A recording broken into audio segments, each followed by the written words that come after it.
Nous sommes de retour au plateau avec nos invités au russe, Donkovi, Credo Tété et puis Luis Kamako. On parlait de la Côte d'Ivoire. Luis, c'est vous qui aviez la parole ou bien c'était Credo? On parlait justement de cette mission de Kakabe, mais il faut noter que dans le fief de Laurent Gbagbo à Mama et à Gagnoa, Kakabe disait, si Gbagbo doit revenir en Côte d'Ivoire, ce qui est mon souhait, comment revient-il? Si son retour doit exacerber la crise, on aura tous échoué 10 ans après. S'il doit revenir en Côte d'Ivoire, son retour doit consolider la paix. Oui, donc moi, je voudrais replanter le décor à partir de ces propos de Kakabe. Donc, je disais tantôt que la situation aujourd'hui est assimilable à un marché public.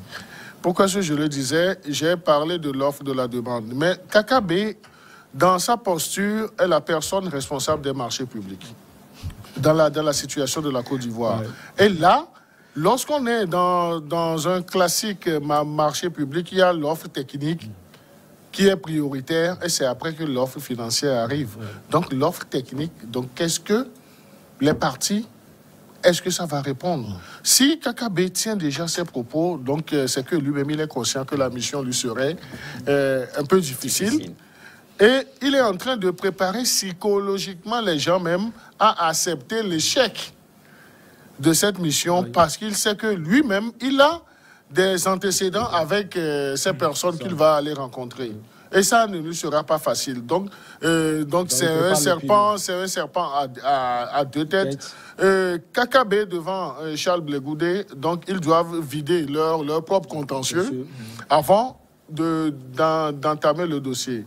Kakabe avec Laurent Gbagbo, donc il a eu par le passé à jouer des rôles assez troubles. Donc c'est une situation assez complexe pour Kakabe, mais c'est toujours bien d'avoir de ces hommes politiques. Moi, je ne parlerai pas de quelqu'un qui est en train de gesticuler ou bien d'animer la galerie, parce que la politique, vous savez, il y a de la surprise, il y a des surprises dans la politique. Kakabe peut aller avec un autre visage, aller rencontrer ces personnes. Vous verrez, quand Kakabe a rencontré M. Bédié, Kakabe était dans quelle posture? Mais Kakabe était chez Bédié comme un enfant de cœur. Comme un enfant de cœur ou bien comme quelqu'un qui était parti au confessionnal. Parce qu'il savait que sa vie politique, on peut retrouver facilement beaucoup de choses de Bédié. Et lui-même, il était conscient qu'à un certain moment, il a trahi. Il a trahi la ligne politique de Bédié. Maintenant que son poste ministériel lui donne cette opportunité d'aborder ce monsieur, donc c'était comme le citoyen qui allait voir un prêtre pour se confesser.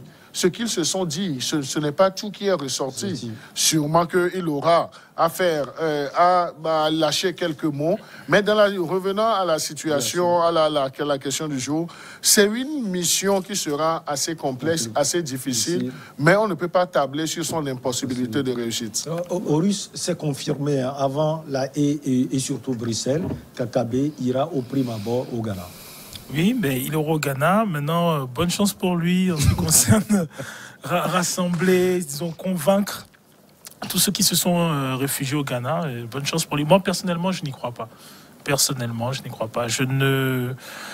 Pour moi, comment dirais-je, stratégiquement, même si il est vrai que beaucoup d'Ivoiriens réclament le retour de plusieurs hommes politiques, je ne vois pas M. Alassane Ouattara souhaiter de bon cœur que tout ce monde rentre. Surtout que ce qui est proposé à des personnes comme Laurent Gbagbo, c'est en fait une retraite politique. Et d'ailleurs, c'est ce qui a été le conflit entre Konan Bédié et Alassane Ouattara. Parce que Ouattara lui avait fait miroiter qu'il le succéderait, qu'il reviendrait aux affaires.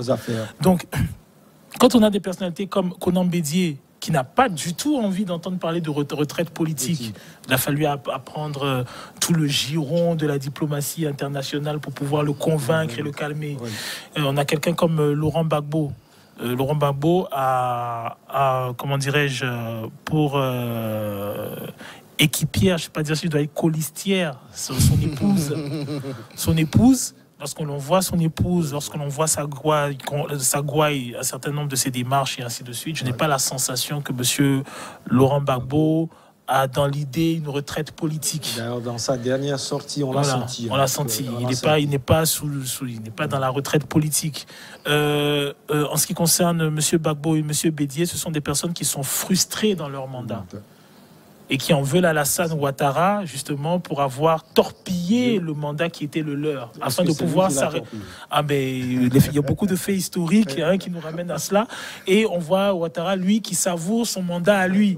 Donc, je vous laisse imaginer, voilà, jusqu'à prolonger cela, je vous laisse une idée de ce qu'il peut avoir en termes de ressentiment quand on sait que ces trois personnages sont des gens qui se connaissent au-delà de la politique. Pour moi, leur niveau de friction n'est plus un niveau où on sent une certaine distanciation. Ça va de l'ordre du personnel même.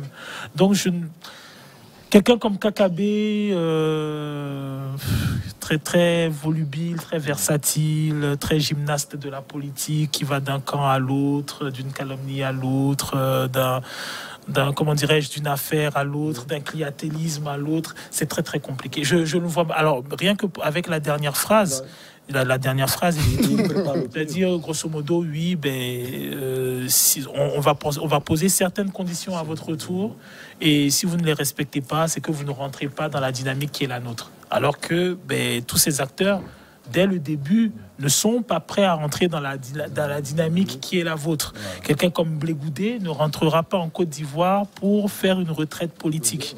Quelqu'un comme Soro ne rentrera pas pour faire...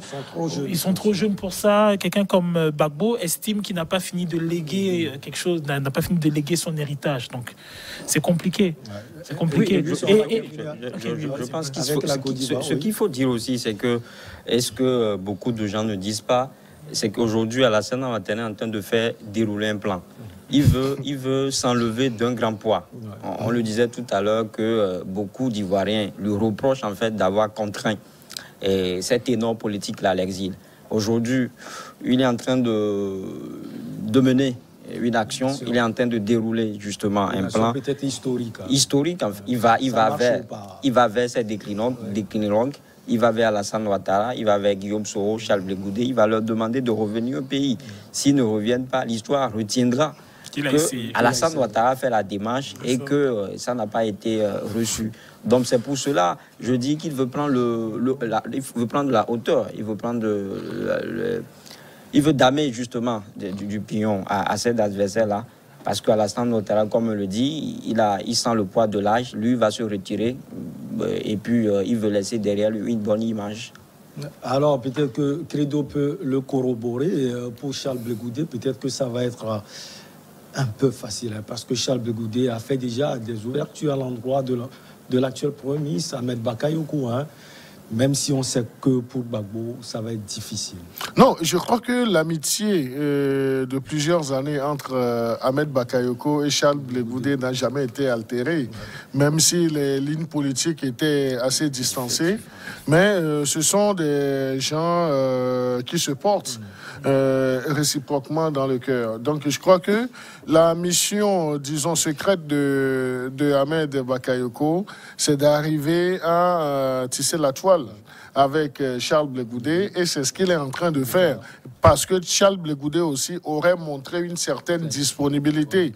Donc je crois que maintenant l'offre de Kakabe va déterminer Charles Blé Goudé à revenir. Et comme l'a dit Horus, Charles Blé Goudé n'est pas prêt pour la retraite politique, mais surtout Charles Blé Goudé n'est pas prêt pour fermer sa bouche.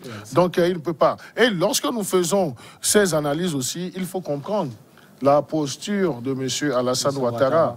La politique n'est pas la religion, ce n'est pas une affaire d'église, c'est la ruse qui permet à ce qu'on puisse avoir les fruits de la politique. Et M. Alassane Ouattara est dans son rôle. Donc, il ne faudrait pas le diaboliser. Donc, ce qu'il doit faire, il doit le faire aussi. Il le fait. Il l'a démontré sur le plan économique. Maintenant, c'est sur le plan politique que les choses ne se passent pas bien. Mais s'il arrive à avoir le retour pacifique de ces hommes, de ces exilés en Côte d'Ivoire, donc je crois que ce qui va rester à M. Alassane Ouattara, c'est de convier d'autres couches de la société pour leur dire, vous voyez, donc j'ai fait des ouvertures, reconstruisons la Côte d'Ivoire. Un autre pays africain qui inquiète également sur le plan politique, c'est la République centrafricaine, où les rebelles ont pris 60% du territoire.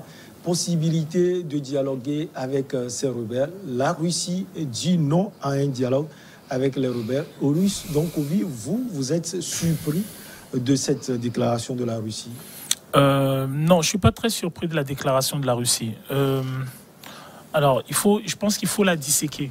À la base, une négociation entre des frères africains qui ont des frictions et qui se mettent à table et qui essaient d'aplanir leurs différends, c'est quelque chose de bien. Sauf que pour le cas de la Centrafrique, je trouve qu'il y a la personnalité de M. Bozizé qui gêne. Et je trouve aussi que M. Bozizé est quand même doit être quand même comment dirais-je, appuyé par peut-être des obédiences internationales.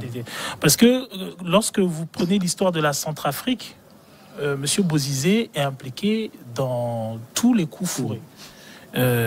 Autant de Jean-Bédel Bokassa, les répressions, c'était lui. Autant de Dako, il était là. Autant de André Kolimba, le coup d'État, il était présent. Je défale pas ça. À un moment, il y a un certain type de personnalité qui, à mon sens, il faut les écarter.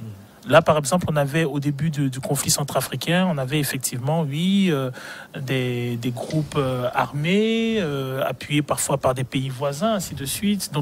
Bon, mais là, ce qu'on a, c'est actuellement, on a un homme politique qui se cachait, qu'on pensait avoir évincé, qui revient aux affaires, et comme par miracle, une certaine frange de ces groupes armés se retrouve sous sa tutelle.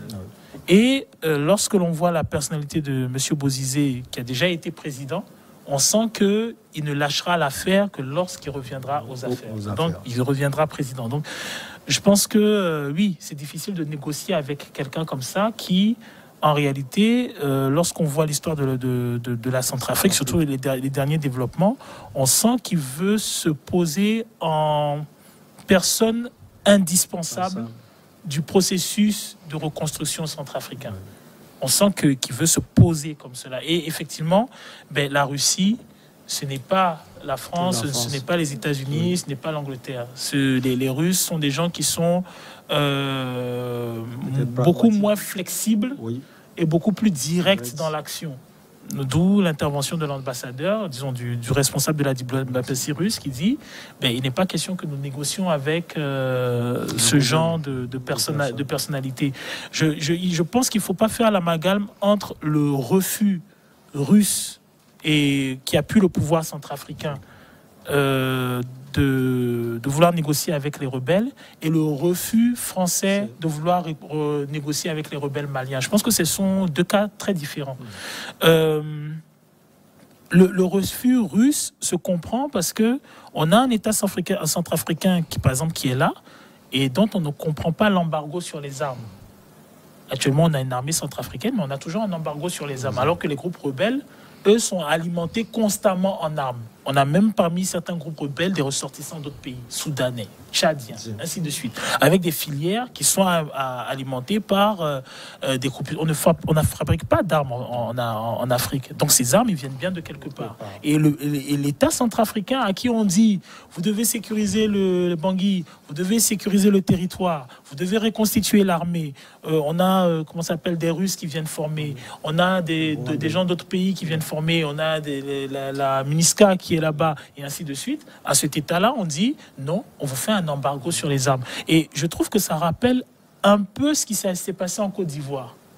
Quand il y a eu la rébellion et que l'État ivoirien a voulu récupérer le territoire, et comme par hasard, on dit non, on met une force. Alors on met une force d'interposition. La force d'interposition permet aux lignes de ne plus bouger.